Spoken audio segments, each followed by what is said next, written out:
Patay matapos pumailalim sa truck ang backride ng isang motorsiklo sa Mandaue City, Cebu. Ang rider sinubukan pang hugutin ang biktima. Naasa frontlining balita si John Aroa ng News 5 Visayas. Nagsisigaw at pinaghahampas ng rider na yan ang pinto ng trailer truck sa Mandaue City, Cebu dahil pumailalim sa truck ang kanyang kinakasamang backride. Nang bahagya pang umandar ang truck, muling sumigaw ang lalaki.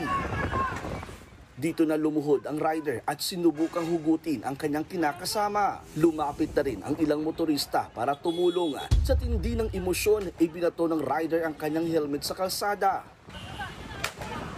Hindi na nakuna ng mga sumunod na eksena pero naisugod pa sa ospital ang 26 years old na backride na si Giselle Beltran. Idineklara siyang dead on arrival. Kwento ng pamilya ni Beltran, ihatid sana siya ng kanyang partner sa trabaho. Pagdating sa kalsada ng AC Cortez Street, nag-U-turn ang motorsiklo. Sumenyes naman daw ang rider sa truck driver pero hindi ito napansin dahil blind spot daw yan. Unang ikinulo ang driver pero pinalaya siya dahil walang balak magdemanda ang mga kaanak ng biktima. Sabi, sir, mura ko wadan kulor akong kalibutan.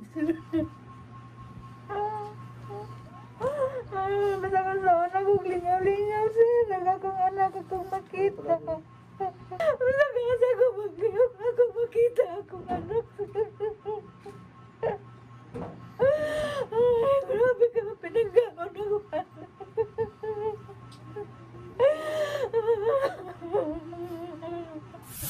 Hiling pa nila sa mga otoridad magpatupad ng truck ban tuwing rush hour.